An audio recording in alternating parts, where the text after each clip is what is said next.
Vi har nettopp startet. Men dette prosjektet kommer litt fra å kommunisere effektivt. Hvordan oppnåranget all magien. Aurora Talks.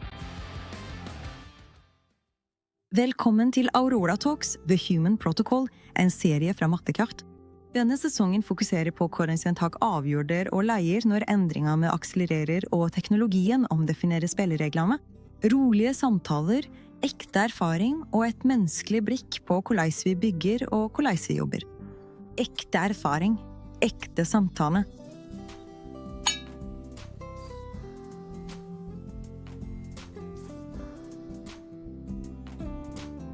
Vel, hei alle sammen.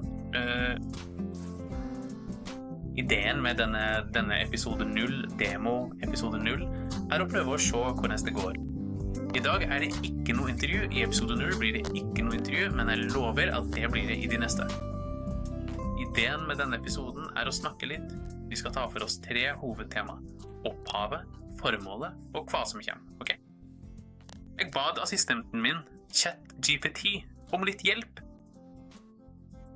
Om å gi meg en hjelpende hand med noen gode og relevante startspørsmål. Så ja, vi skal faktisk gjøre et lite sjølintervju sammen, og det blir spennende. Vel, hvordan oppstod ideen om Human Protocol? Ærlig talt, selve navnet oppstod for mindre enn en uke siden. Ideen om podcasten har vært der en stund, i flere måneder allerede.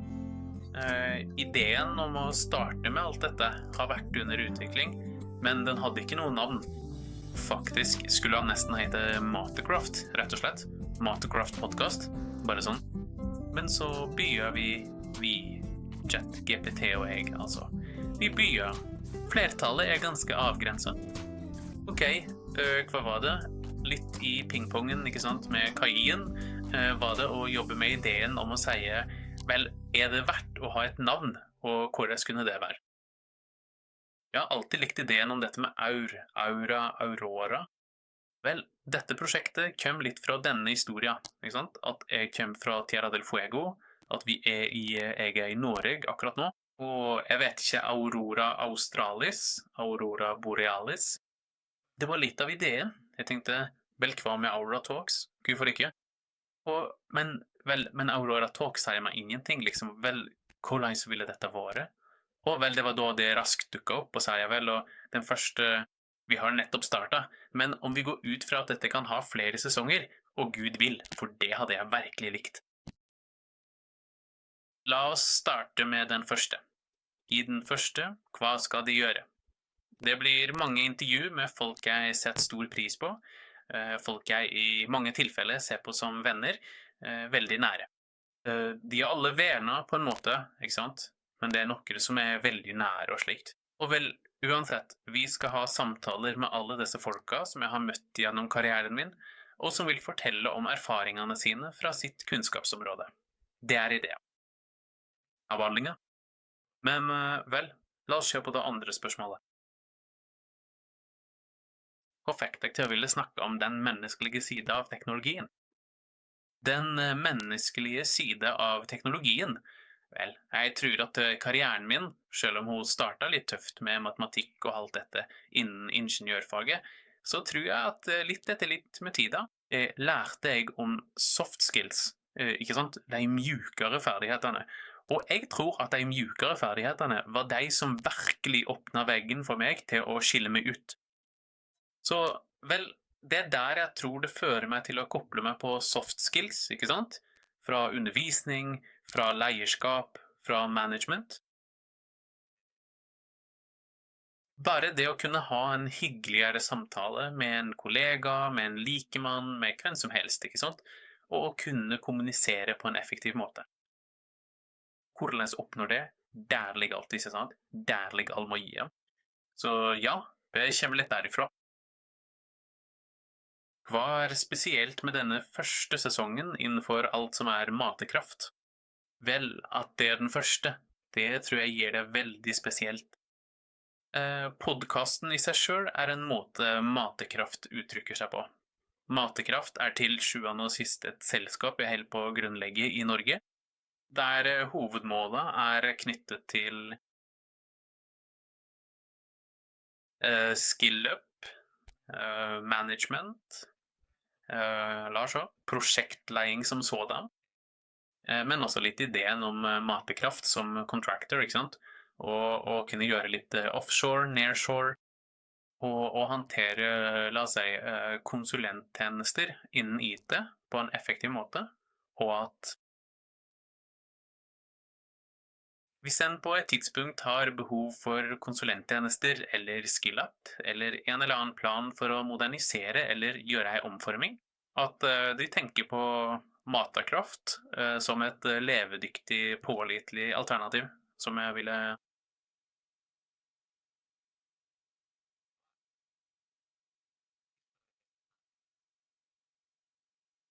Fra derav har Matacraft, som jeg sier, ulike sider, ikke sant? Jeg har jobbet lenge innen digitale plattformer, så det er slik at samme informasjonskjelde kan ha ulike representasjoner. Og vel, podcasten virker for meg som en måte å gjøre Matecraft kjent på, å gjøre tenkemåten kjent, måten å gjøre ting på en måte i denne første sesongen, og bli kjent med, og gjøre kjent alle disse folka som har vært gjennom det. Jeg tror det gjør, jeg vet ikke, det gir gjenklang, og kanskje gir det litt bevis på en erfaring og en reise, ikke sant? Som til sjuende og sist, jeg er direktør for Minecraft, så det er også reisa til Minecraft. Men jeg tror det kommer derifra, og litt også formatet, formene, dynamikken jeg skal jobbe med. Jeg tror alltid også sier litt Jeg tror at i løpet av podcasten kommer vi til å snakke mye om kultur og slikt, ikke sant? Organisatorisk. Men jeg tror dette er en aktiv måte å vise kulturen på. Kulturen til Matacraft. Hvorfor valgte du å kalle den The Human Proto? Hva betyr det navnet for deg? Nei, ingenting. Ingenting spesielt. Jeg tenkte at vi skulle snakke om mennesket, ikke sant? Om hvordan vi kommuniserer leierskap, og hvordan vi skal gjennomføre dette. Alltid i sammenheng med leiing og teknologi, men vel, jeg tenkte at vi skulle snakke om mennesket. At vi fokuserer litt på personen i denne første sesongen. Så det er der navnet kommer fra. Det er ikke så mye mer. Hva ting så du i arbeidet ditt eller i prosjektene dine som fikk deg til å tenke at denne samtalen var nødsynt? Vel, veldig mange ting. Jeg tror at gjennom karrieren min har jeg jobbet med folk framfor alt. Og de siste årene med å jobbe med ulike land, med ulike ingeniører. For å si det slik, fra alle kanter, ikke sant? Der en tror at nivået er like, eller at en alltid tror at i utlandet, i andre land, er ting mye bedre enn der en kommer fra. Og i Reindal er det hverken bedre eller verre. Det finnes ulike måter, tilnærminger. Det finnes land som legger mer vekt på noen ting, og andre på andre. Og vel, men det som garantert knyter sammen og fungerer som lim mellom alt dette, og gjør at kulturene virkelig kan koble seg sammen, eller vi kan få tak i den vestlige synergien eller flyten, ikke sant, for å kunne jobbe og samarbeide. Det er samtalen, de myke ferdighetene, det er hvordan vi knyter bånd med hverandre, og hvordan vi åpner oss, ikke sant? For disse moderne kommunikasjonsformatene, nye, noe ikke så nye, men lite brukte, og så videre. Så jeg tror at alle disse erfaringene får meg til å komme hit. Til Arona Talks. Til denne podcasten, ikke sant? Så er det i morgen. Andre akse. Vel, la oss se. La oss se hvor dette kommer fra. Hva de føler når de hører dette? Hva vil du at den som hører dette skal føle?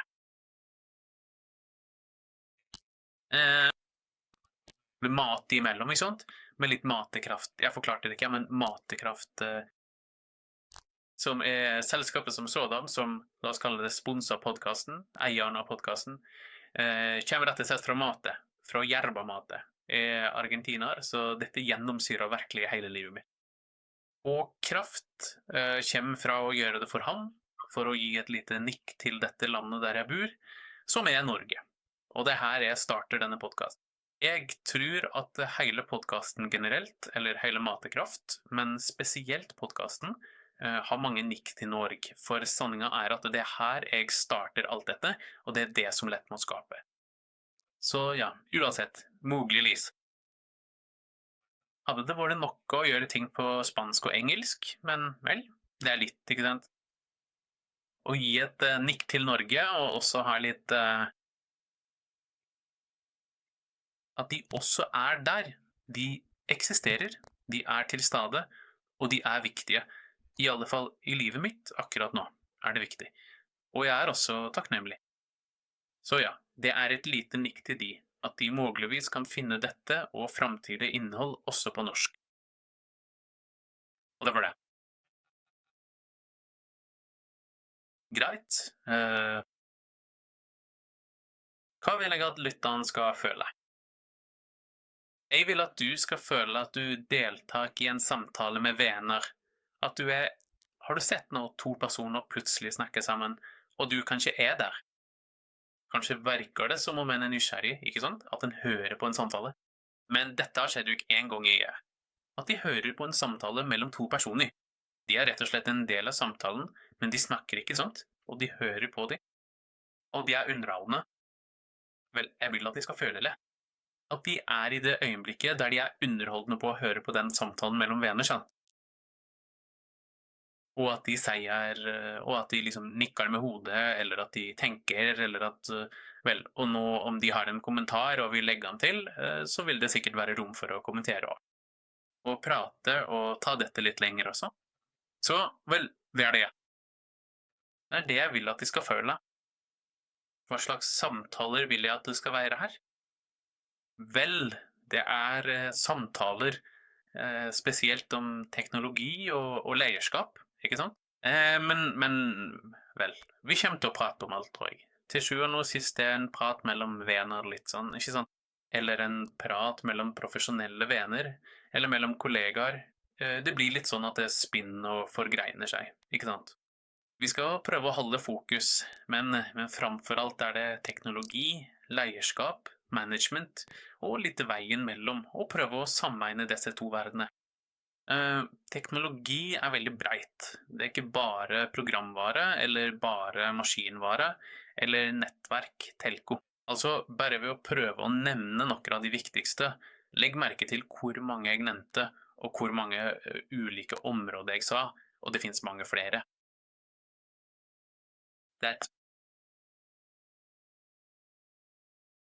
Hva skil Aurora Talks fra de mange andre podcastene om teknologi? Vel, jeg vil gjerne tro at det som skiller Aurora Talks at det intervjuet, først og fremst. Det med vanlige folk som prater. Ingenting med folk der borte, om det en veldig viktig en. Kanskje vi prater med Elon, ikke sant? I et intervju, forhåpentligvis. Men I starten, eller I alle fall I denne første sesongen, venner, folk som jeg ser på som veldig viktige, der flere enn en har mye prestige der de I sitt felt, I sitt land. De veldig gode eksperter på det de gjør, uten tvil. Faktisk. Det blir sagt at en noen ganger knyter bånd med de en ser på som de beste, eller de en liker best. Vel, det tydelig at det folk som jeg ser på InDesign, den og den. Det virker som du vil snakke om karrieren til den og den, og slik det med ulike personer som jeg ser på som mine referanser. Men referanser som oppnåelige, som og om de det, at denne praten gir deg mer menneskelige for dykk. At lytteren føler de nære, ikke sant? At de føler de mer oppnåelige, at den faktisk kan prate med de, ha en samtale, utveksle tanker og meninger. Og det tror jeg vi klarte veldig bra. Vi fikk det til på en god måte, synes jeg. Jeg tror det. Hvordan henger denne ideen sammen med filosofien til Matekraft, den blanding av ro, mening og fellesskap som Mate representerer? Vel, nettopp praten mellom venner, I ditt land kan du kalle det mate, kaffe eller te. For meg det samme, eller det kan være en øl, det det samme. Altså, det vi snakker om denne praten, ikke sant? Denne praten mellom deg og meg som vi har nå, der du hører på meg, jeg forteller deg hva dette skal handle om, og som kanskje gjør deg entusiastisk. Og det den menneskeligheten vi søker, ikke sant? Så jeg tror at når vi snakker om ro, mening og slik, jeg tror at det en finner her i dette fellesskapet som oppstår i Mastercraft, denne nærleken vi skal prøve å ha med lytterne. Eller med personen som samarbeider, eller som vil jobbe med oss, og så videre. Og prøve å ha det forholdet, ikke sant? Supermenneskelig, og som ikke slutter å være profesjonelt. Vi skal prøve å holde på kulturen til Mastercraft, og prøve å få til at dette noe mellom venner. Det som kommer. Hva kan man forvente av de neste episodene? Vel, jeg har allerede fortalt litt. Jeg tror jeg ga dere et par hint, ikke sant? Vi skal ha en product manager, som vi skal se hvordan bygde karrieren sin helt fra botten av. Og hvordan når en begynner å finne plassen sin og meninger trass i alt, så havner en der en skal være. Vi skal ha folk innan design, brukeroppleving. Vi skal ha entreprenører, grindere. Vi skal begynne med en som i Norge, men vi avgrenser oss ikke til Norge. Absolutt ikke. Forstå at denne podcasten internasjonal. Argentina, Spania, Europa, Skandinavia, Baltikum, hva som helst vi skal prøve å inkludere. Nord-Amerika, hvorfor ikke? Vi egentlig ikke lukket for noe så lenge det vært det. Passe med ideen vel. At det gir verdi, ikke sant? Omfavne kompleksiteten og det å levere verdi.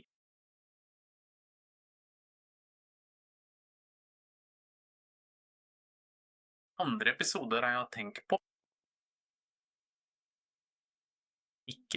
Ikke det som kommer raskt i tankene, men ja, jeg tror det finnes ideer om alt. Det noen folk innan cyber, det noen folk innan telco som jeg også gjerne vil intervjue. Jeg vil ikke bare ha disse online-formater. Jeg vil gjerne ha fysiske format som spilt inn, ikke sant? Der det litt mer scene og slikt. Men Nell, vi starter slik. Vi starter økonomisk. Vi starter med å bruke det som på spansk ville vært de 3 B-ene. Bra, fint og billig. Og etter hvert kommer vi til noe bedre, ikke sant? Gjennom kapitler og følgerne, om det finnes noen. Gjett. Hvem vil du invitere? Eller hva slags stemmer vil du forsterke? Jeg vil gjerne forsterke alle de stemmene som geniale, som der ute, og som en sier wow til. Og noen ganger har en hatt de ved siden av seg og sånt. Vel, de folka vil jeg uten tvil forsterke, for jeg tror at det vi kanskje mangler som mer normale ting, og mer menneskelige, og mer virkelige. Helt og fullt. Virkelige folk som jobber innen IT og eksepsjonelle. Det sikkert. Men vel, det tror jeg kommer til å ha. Og jeg tror at de første jeg starter med litt denne typen folk. Folk som har krysset min vei, og som jeg ser på som eksepsjonelle. Og i fremtiden en spesiell gjest? Vel, selvsagt, det vil jeg gjerne. Ikke. Jeg drømmer allerede om hvor langt det kan nå med dette, men selvsagt vil jeg gjerne ha en leier med global anerkjenning, eller en sterk nasjonal leier, eller noe slikt. Og ja, selvsagt, det vil jeg gjerne, og jeg tror det også ville vært sunt og ville gitt verdi til podcasten, selvsagt. Jeg tror det finnes veldig mange bra folk, og veldig mange bra innholdsskapere innen teknologi, og folk som ikke innholdsskapere, men som bare innen teknologi og relevante. Og alle de velkomne. Hva betyr det å tenke, skape og leie I dag, når kunstig intelligens allerede blant oss?